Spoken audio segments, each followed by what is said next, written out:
Hey everybody, Z Garcia here, and welcome back to Best of the Month, where a few of us are going to tell you the favorite new-to-us game we played over the last month and why we liked it so much. This video is sponsored by Extraordinary Adventures Pirates on Kickstarter right now from Forbidden Games. Go check them out and give them a back. So, I'm going to start off with my pick. My favorite game new to me that I played was a game called Solenia. This is from Pearl Games. And it is a very simple resource management game. You are gathering goods and then spending those goods to deliver to these floating islands. The whole thing is clean, straightforward, but mechanically it's very clever. I love this idea of a big airship traveling through these floating islands, and it becomes daytime and slowly becomes nighttime again, and you can only deliver to specific islands, specifically during the day sometimes, specifically at night sometimes. It's really pretty, it's clean, it's a fantastic sort of mid-weight Euro game that I've been enamored with. I was very, very impressed. I did a review of this, so definitely go check that out. But my pick for Best of the Month, Solenia. Hi, this is Ambi from Board Game Blitz, and my Best of the Month was Legacy of Dragonholt, which I've been playing all by myself on my commute. But it actually works really well by yourself. So Legacy of Dragonholt is a mix between an RPG and a choose-your-own-adventure game.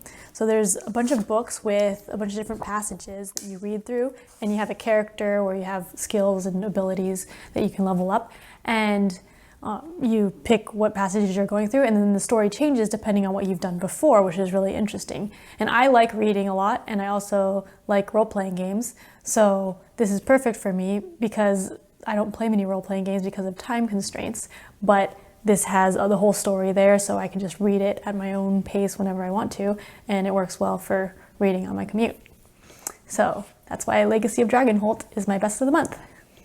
Hey folks, welcome back to another Best of the Month. I'm only doing one game this month because I played a lot of other games that could have taken that second spot, and I didn't want to single anyone out. So I'm just doing one Best of the Month. I know, kind of boring, right? Anyway, it's this one right here, Galactic Warlords. I got to play this at Essen, and I've played it another time since, and this is a very, very fun game. I really enjoy it a lot. Has a lot of strategic and tactical possibilities that go along with it. Great area control. Has a really neat tableau system where you're putting mercenaries into your army, and those mercenaries give you different things, give you bonuses for scoring at the end of the game, and possibly extra actions, special actions during the course of the game if you get enough of the same kind. So there's just a lot of really neat things in this game, and I really enjoyed it a lot this month. Looking forward to more plays of it. Galactic Warlords, my Best of the Month.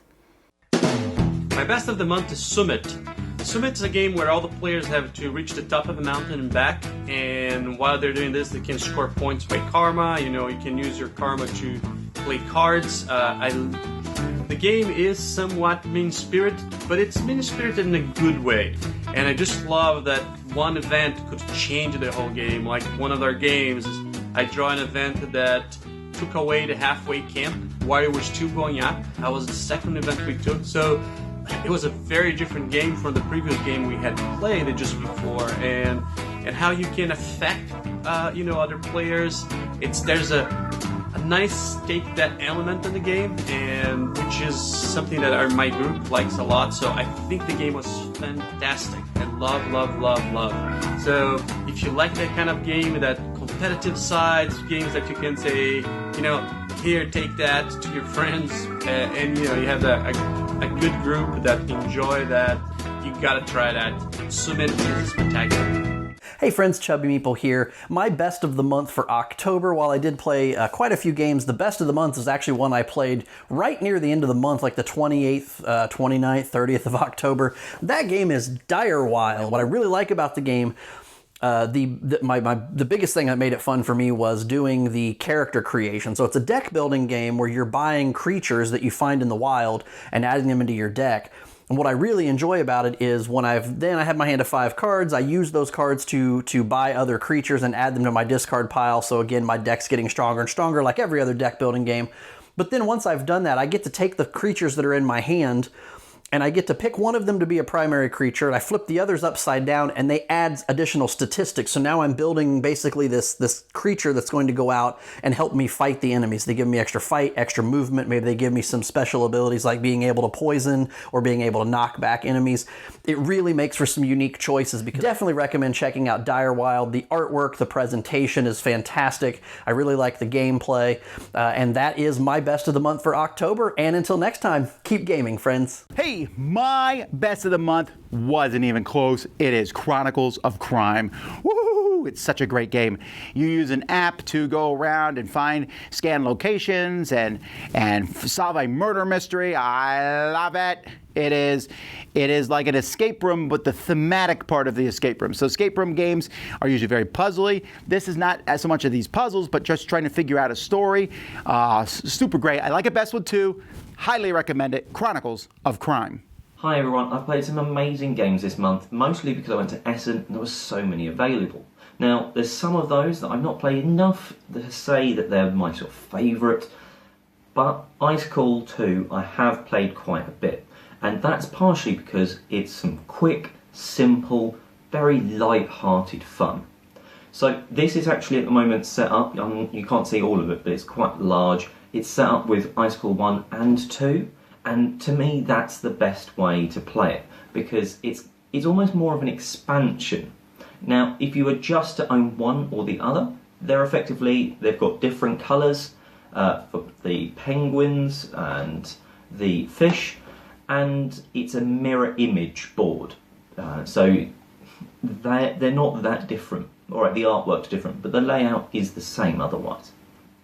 When you combine them, not only can you do a new race mode that you wouldn't really be able to do properly on a normal map, you can customise your own a lot easier, and you can make stuff that plays for 2 all the way up to 8 players, because you've got more penguins, so you can do that. There's also the team race mode where you're working together or controlling 2 penguins, trying to get round the board, collect your fish, and then get to a room quicker than everyone else.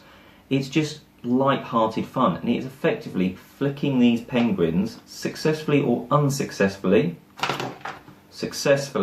through the doors to collect the fish. That's it. If you're looking for a deep game, it's not there. But if you're looking for light-hearted fun, then it's here in bags. It's absolutely just amazingly fun, just because all of a sudden you are cheering when you get a small penguin through a door, or through 2 doors, you are going absolutely mental.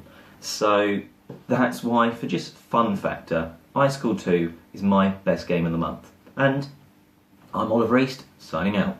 And that's going to do it for us on this Best of the Month. Thanks for checking this out with us, and stay tuned for more videos, of course, including another one of these in about 1 month's time, so you can see what we're discovering and playing right now. I'm Z Garcia. You've been watching The Dice Tower.